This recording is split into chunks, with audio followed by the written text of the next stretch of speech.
see you staring, honey, with his arms around your body, laughing but the joke's not funny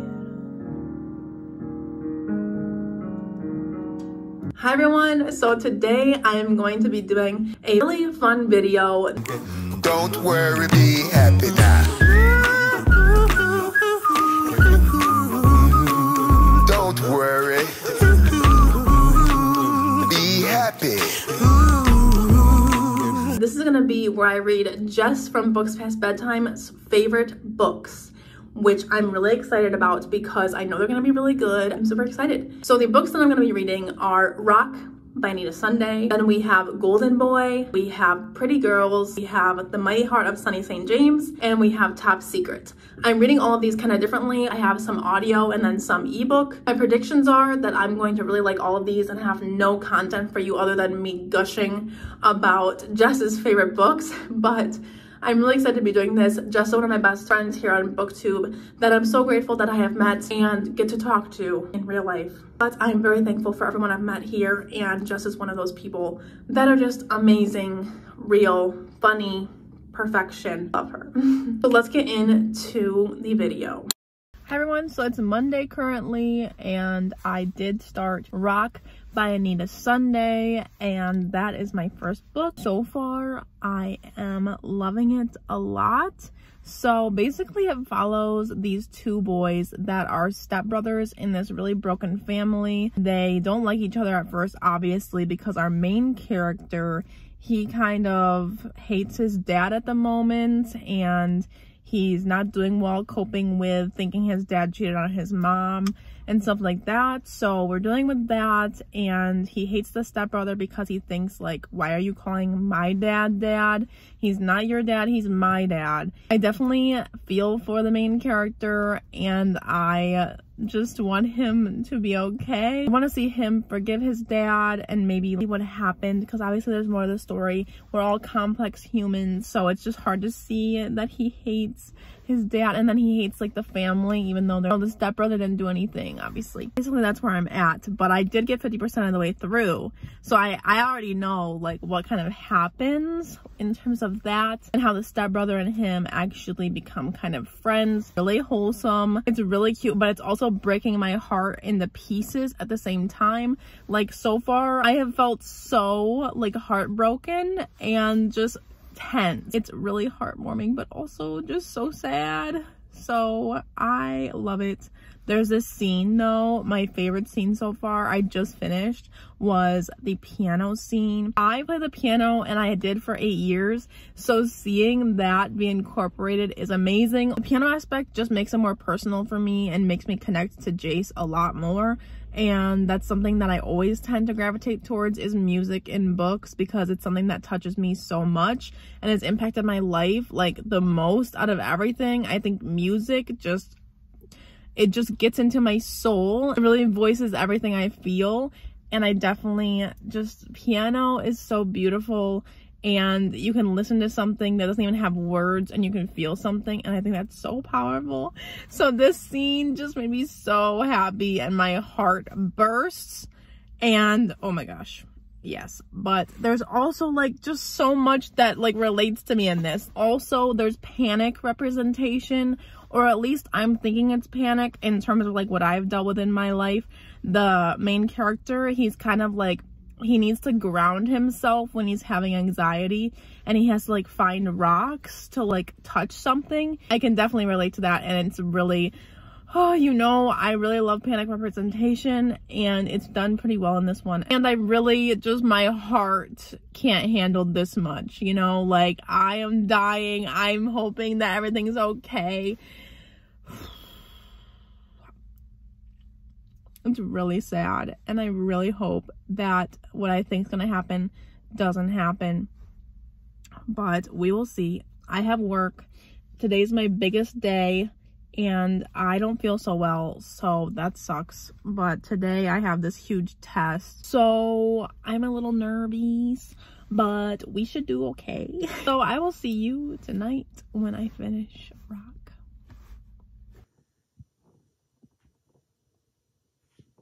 So I finished Rock by Anita Sunday, and I gave it 5 stars because wow, I am amazed. It made me tear up just a little bit. I always love when there's panic rep because I don't see it too often, or if I do see it, it's not very well thought out. It's just kind of thrown in there to have some like mental illness rep in their story, but they don't actually portray the character to have it in the way that real life people have it. So I really appreciate it when somebody does it correctly and doesn't make it all like dramatic, you know, like a lot of the times they just over dramatize the stuff, and I'm just like, dude, it's not always like that.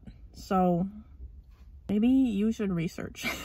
No, but I really loved this. I love the characters. I really liked the conflict in this one. It wasn't like other romances where it's just kind of like played out because you have to do that as an author. It's very much more realistic, and there's a conflict going on for almost the whole book, so it's kind of nice to see something where it's not just drawn out at the end. It's just there all the time. There's this tension.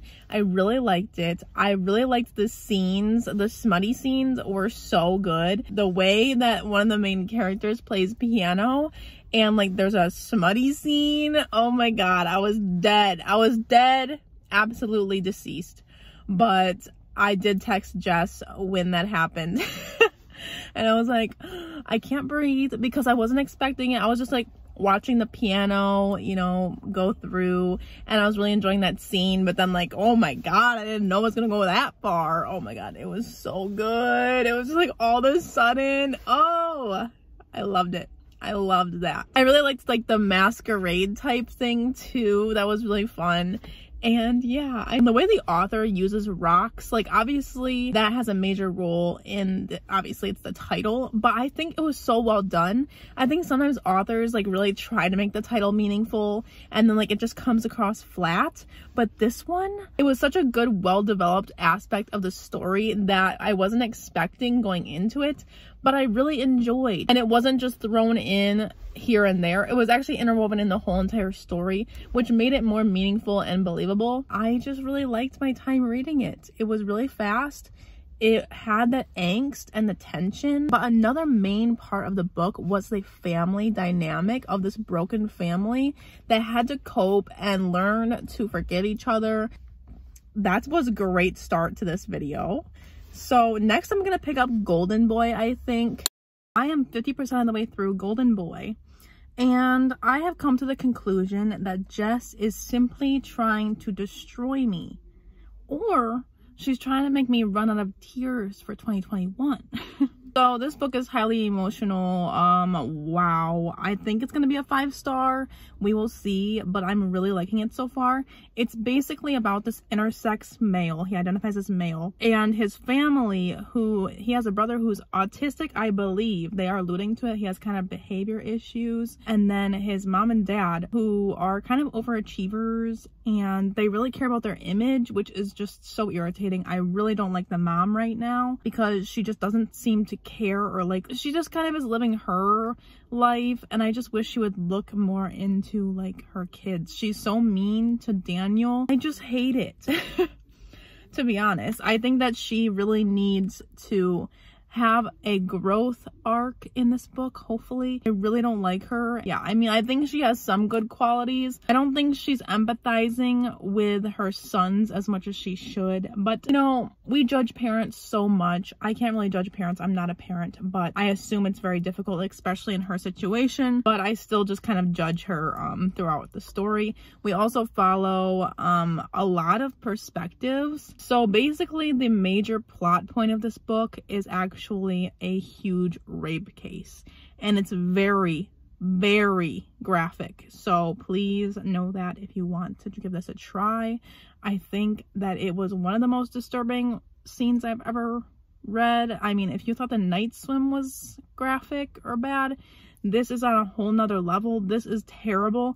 I am disgusted, and it's awful. Also, it just deals with the aftermath of that, and like I'm assuming it's gonna go into how a family deals with that, because right now, like, we're just in the beginning of it. I'm 50% of the way through. Right now, Max, who is our victim, he's dealing with a lot of guilt, and he's almost thinking like it's his fault. Like, was he leading the guy on, stuff like that. Also, this guy was like his best friend, so it just has all these layers, and it's really awful because this guy that did this to him, he's kind of making Max think that he wanted it, and he's leading on to the fact that he might out his secret because it's kind of a secret that he is intersex. So I'm just stressed because it's almost like he's living with this kind of bribery, and I'm really hoping that things go well in the end for Max. Another really great aspect of this book is the perspective. So we have his brother and we have his friend Sylvie, who's becoming more important as we go on. She's kind of like a loner in the school, and Max is actually kind of popular, so I think they're going to become really close, and hopefully he can confide in her and kind of find that friendship that's not just surface level, because I think being popular, you know, he has his friends, but I don't think he actually has a deep friendship. And the deep friendship that he did have, if anything, was betrayed because he was raped. So this is like, it makes me very anxious, but I'm really hoping that everything goes well for him. And I just hope that these parents get their shit together, because I can't take it.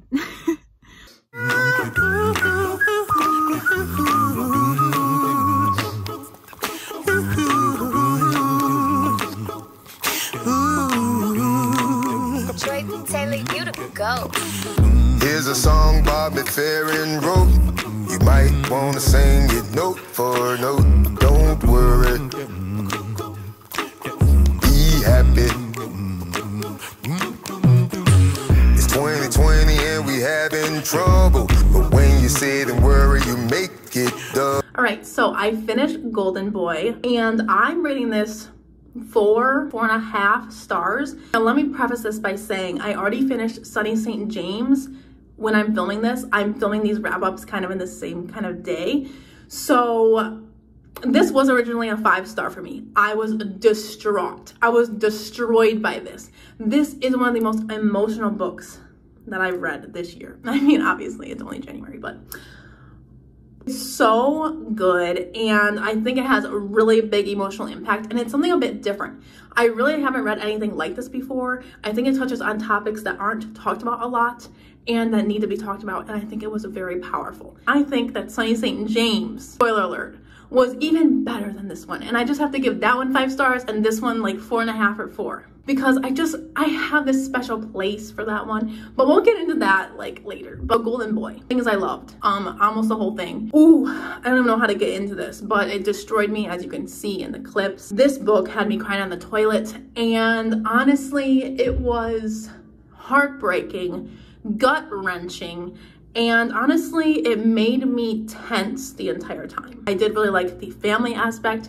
I think having the multiple perspectives was really strong. I loved the perspective of the doctor, or like the specialist. That was awesome because there's a research thrown in, but I also just really loved the focus on this family and having the mom and dad.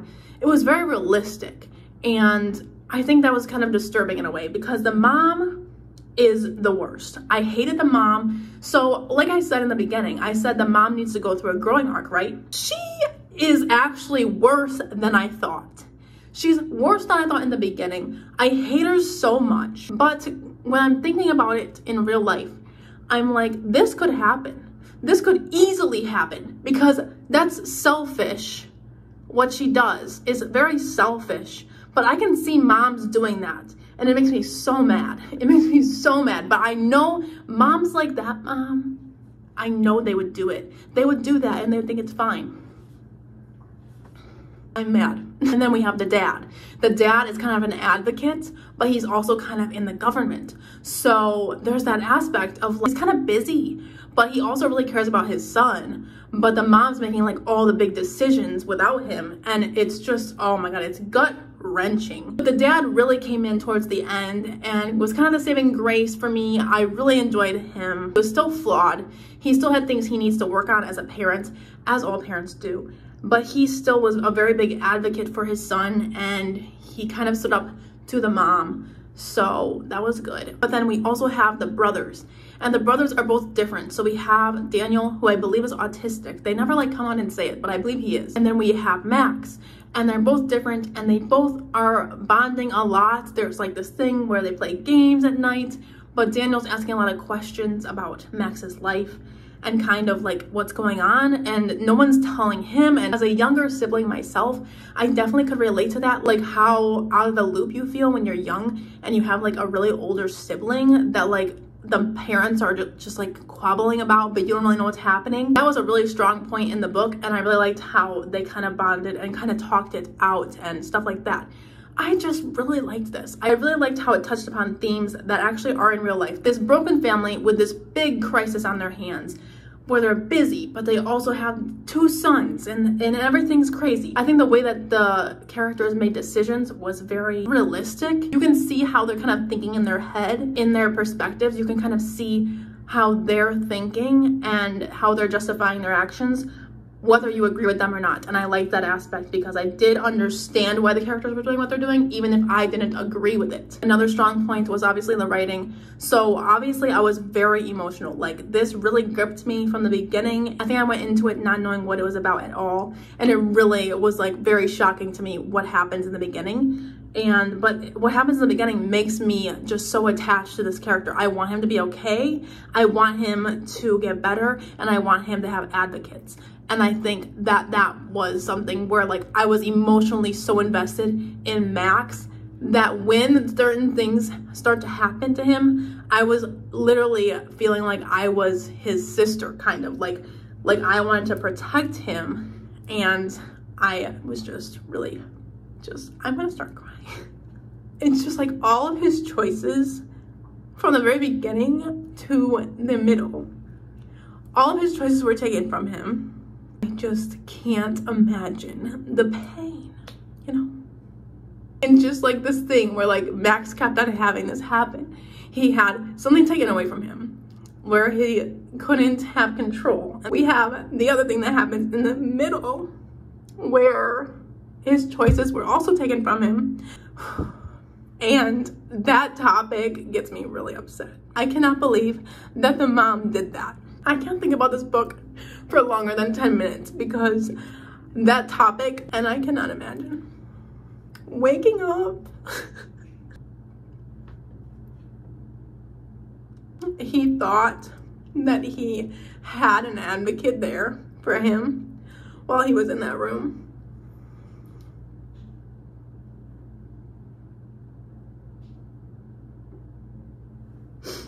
And turns out that's not true. So that's what I have to say about that book. So I am 50% of the way through with Pretty Girls, actually like 60%. It's not going great. Basically, we're following a traditional thriller style where it's 20 years ago there was a case and now there's another case that's kind of replicated, and it's these girls going missing, not finding the body kind of thing. So it's a lot of graphicness, but I'm not really bothered by it right now that much. So I'm not sure why everyone says it's so gory or something, but maybe I'm just not to the part yet, or maybe I'm just like super weird. But I don't think it's that bad right now. It's just like any other like movie that has girls involved. They always follow this kind of thing where girls are tortured. So I mean, I'm kind of used to it by now. But basically follow the 2 sisters of the first victim. They are thrown into this new case because there's a huge connection between the new case and their lives and as a whole. The thing is, for me, the main shock value was shocking in that it wasn't shocking. I don't know where the plot's going at this point. That's kind of another thing. I'm just like, what is the point right now? Is it just to have commentary on women? Now, let me just say that I love the dad's letters to his daughter that's missing. I do love that aspect, and I do wish that we got more of the dad's perspective, because one, Claire is the worst. We're supposed to care about these sisters and like their bond, but I'm like, I'm sorry, but if I told my sister that I was raped and she said, "You're a lying piece of shit," I think I would never talk to her again. So I'm not really buying into this sister bond right now. I mean, I really love sisters in books, and I do think that Lydia is pretty cool. I wish we got more with her daughter though, But I do like the aspect where they're still fighting for their sister that went missing. So I'll give it that. I do like that sisterly bond that's still there with their lost sister. But I just can't really forgive Claire as a reader. I don't really know how to get past the fact that she claims she like loves her husband and she's so distraught and all this stuff, and then she's cheating on him all the time. She says like, oh yeah, you know, it's whatever, I just cheat, it's fine. And then she proceeds to not believe her sister.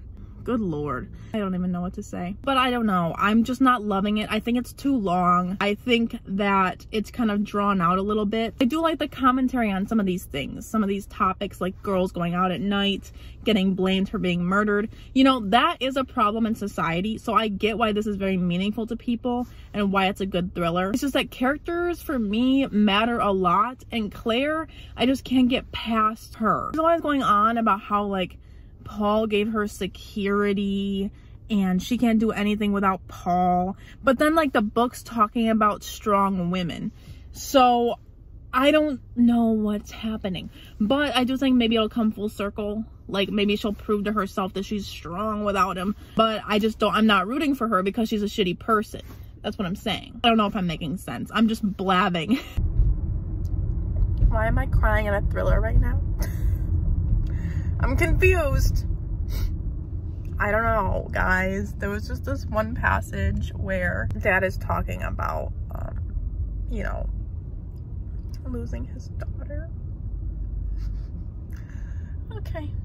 You know, I'm just too emotional for this. All right, y'all. So I finished Pretty Girls by Karen Slaughter, and I'm gonna settle with a 3-star rating. So the reason being is that I had a lot of just minor things that I didn't like about the book, but overall I think it was really well written, and I think that I would have liked it better if there was a couple things different. So some things I liked about it was the dad aspect. All of his letters were very moving and definitely got me emotionally invested in the story.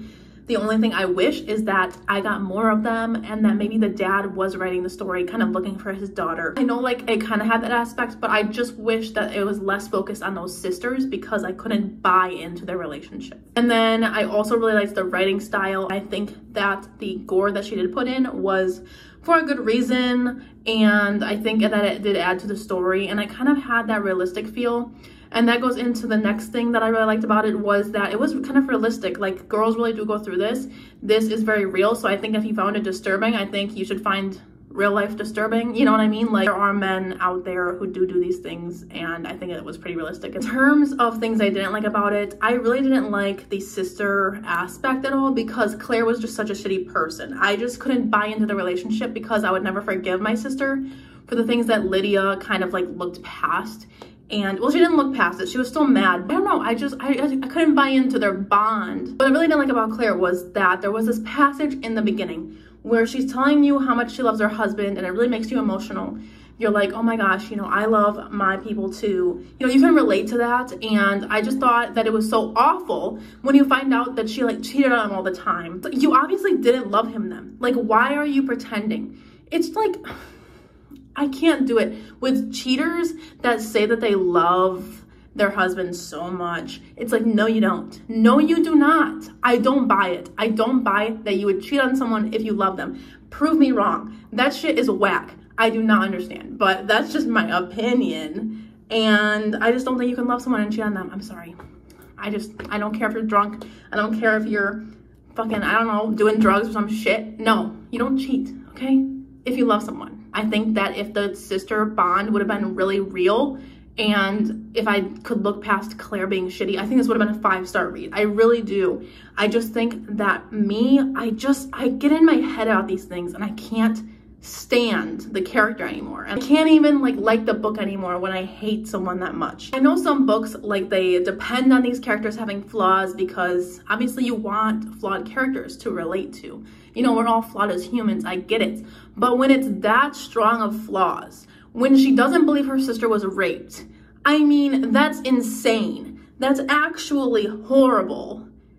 And I can't look past those things. Like, you can be flawed in terms, just pick one. Like, you could have cheated on your husband, and then maybe, like I could look past it for a second and like the book still. But when you cheat on your husband, you say you really fucking love him, and then you also don't believe your sister when she's raped by your husband. I can't. And I'm following your head. Like, basically I'm in your head and Lydia's head, and then Lydia's over here like forgiving your ass, basically, like coming together. It's like, no, I want to come together with your ass. I would figure this shit out on my own. I'm on my own, okay? And then another thing that I didn't like is just the twists weren't very surprising to me. I'm finding that my taste in thrillers is usually like, I like there to be a twist that I didn't see coming.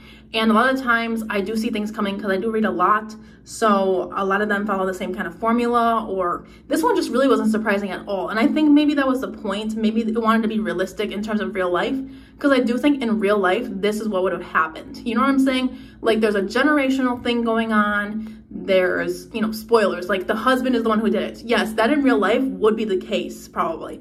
So I liked that aspect. But in terms of shocking thriller, I wasn't feeling it that much. Karen Slaughter foreshadowed that shit so hard, because in the beginning, when he died, he said, I'm not going to die. I'm not dying. And I was like, they're saying that they're making a big deal out of this right now. I feel like it was kind of weird. I was like, they're making it too much of a big deal about how he's not gonna die. And lo and behold, he's not dead. Shocking.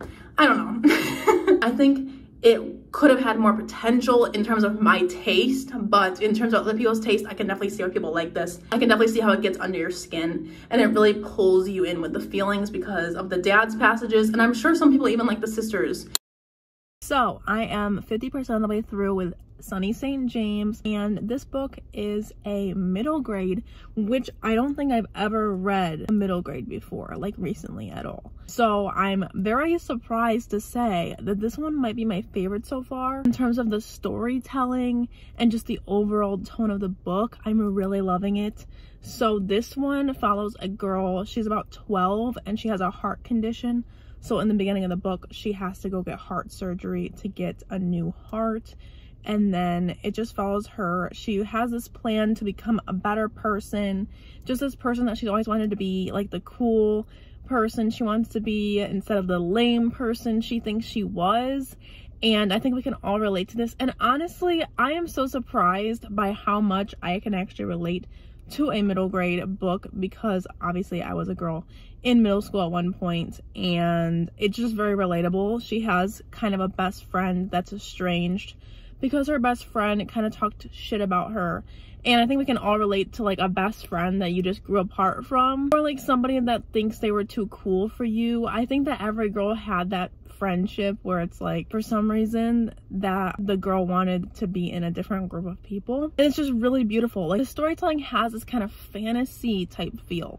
Like, it's not fantasy or magical realism, but it kind of has that same tone. It's something that I've noticed with some of these favorites. I'm not sure if it's a coincidence of these specific favorites, but I found that music is always kind of a piece of these picks. Like, maybe just on the side, or maybe it's mentioned briefly, but I'm wondering if there's a connection between that with Jess's favorites. But I really like that too, because obviously music, I already went over this, but I really like it. And I'm really surprised right now because I've never given middle grade a chance before. So I'm really loving doing this video because I pick up things I would never pick up. All right, so I finished The Mighty Heart of Sunny St. James, and this is a solid 5-star read. I don't even know how to talk about this, but it is so good. I cannot believe that I love it this much, because I don't give middle grade a chance, like basically ever, since I was that age. So Jess made me step outside of my box, and I appreciate that so much, because I literally would never have picked up a middle grade before, and now I kind of want to dive into more of them because this was amazing. If I would have read this when I was 12, I would have had a completely different experience in life. I think this was amazing. This was everything that a tween / early teenager needs as a girl. So first off, we have Sunny, who has a lot going on in her life. Her mom abandoned her. We have her friend who was really shitty and talked behind her back about major things that she had thought were going to remain between them. Then she has a new friend She has her mom coming back into her life. She also has a heart condition where she has to get heart surgery in the beginning. She's learning to deal with having a regular heart now because she couldn't do a lot before. So now with her new heart transplant, she kind of wants to have this new life, this new Sunny, because she thinks that like old Sunny was before with her heart that didn't work correctly. And so with this new heart, she wants to be this new person that has new goals and that can do whatever she wants. So we're already kind of emotional in the beginning. I also liked how it brought this friend back into her life and kind of how that went. And do you forgive her? And like, what kind of happens with that? Because maybe the friend didn't mean to talk behind her back. Maybe she just wanted to be cool or something in the moment. But do you forgive a friend for that? And like, how does that really work? Do you let them go? Is it not worth trying with their friendship anymore? And then you have the aspect of this new friend, and can you trust them? Like, maybe you shouldn't tell anyone these things that go on in your head. Maybe you should just keep it inside of you or suppress all of your emotions. And then you have the mom who has come back into her life and she was abandoned, so she has no idea how to kind of deal with these kind of emotions, and like, does she hang out with her mom? And then we have the found family aspect, because the mom's best friend is actually the one who's taking care of Sunny her whole life. And so when the mom comes back into the picture, she has this thing where like, well, now what do I do with these two parent figures that I have in my life? And so it just deals with all of this. She's also coming to terms with her sexuality, and does she want to kiss boys, or does she want to kiss girls, or does she want to kiss both? And you know, as a 12-year-old girl, you're always kind of, ooh, when's my first kiss gonna happen? So I definitely related to Sunny in those ways, because I could just remember when I was 12 and I definitely related to Sunny so much, and it made me feel like kind of young again, this book, because like they kind of dye their hair, they do all the fun things that girls do when they're young, like doing their makeup for the first time, stuff like that. But this book was just so important, and I think it should be required reading. I do. It's so good. I have no cons for this book, honestly. It touched everything perfectly, and the way that this book touches every topic perfectly, I don't know how it does it, how it handles so many topics throughout the whole entire book, but it's not very long. It's really well written, and it doesn't let anything slide. You know how sometimes books have multiple topics and then they kind of just trickle away at the end, and you're kind of just supposed to be okay with having only one wrapped up? No, this one follows everything. It wraps up found family, sexuality, friendship, the old friendship. Do you forgive someone? Amazing. Welcome to Procrastination Station. We're reading the last book for this video on the Sunday. It goes up at 1, and we're 50% of the way through. So we're thriving. Our hair is a knot, basically, so don't mind that. You know, we're not doing the best, but we're doing great in terms of reading. I'm reading Top Secret right now. This one is very different from the rest of the picks. So basically, we found out that Jess really likes a strong topic throughout all her books, and then with a side of banging, because this one is basically just that. So there's literally no plot, basically. There may be a little dabble of like sexuality topics, but basically it's just like a fun little romance read with some male romance.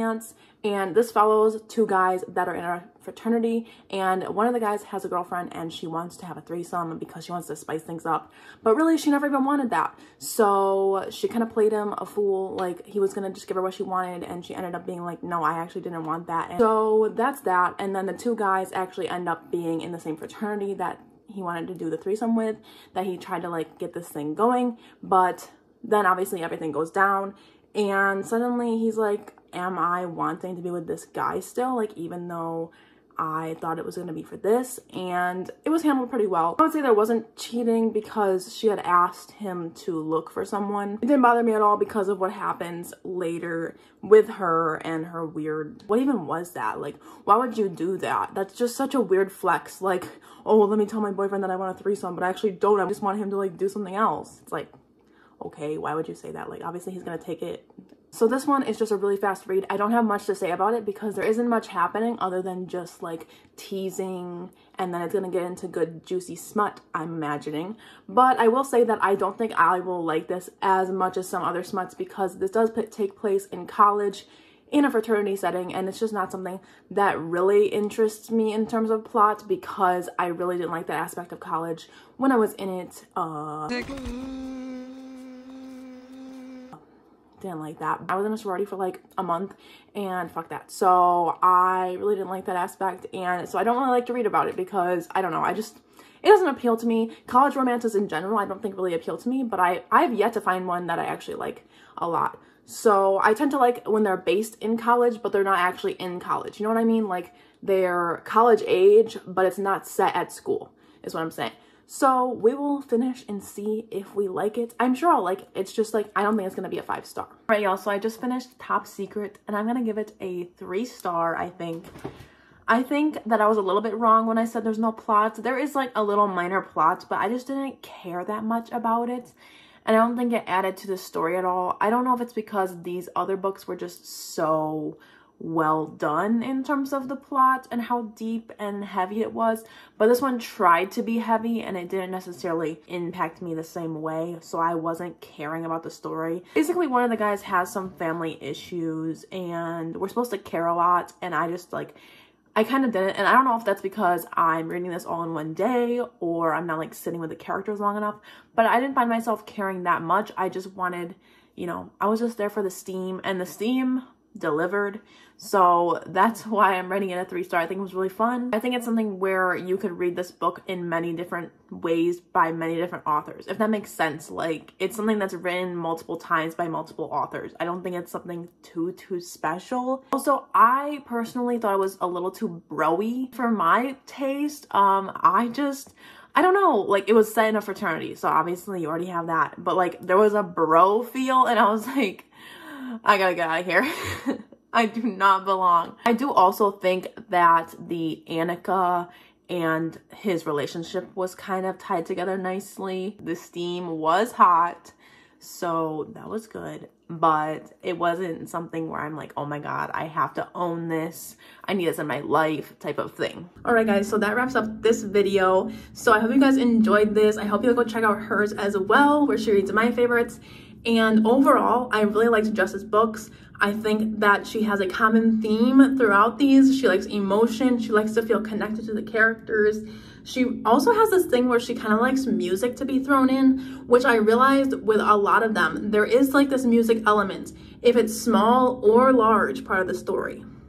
I've been thinking. She likes her to be cohesive theme throughout the whole story, where she can just really get connected to a certain aspect and keep it going. At least in my opinion, that's kind of how it happened with these books. There was always like a really heavy topic and then it kind of went through them. But then you also got to throw in some fun, fresh romance aspects, you know, like male, female. Let's get it, you know? So that completes this video. I hope you guys enjoyed and I'll see you in my next one. Bye.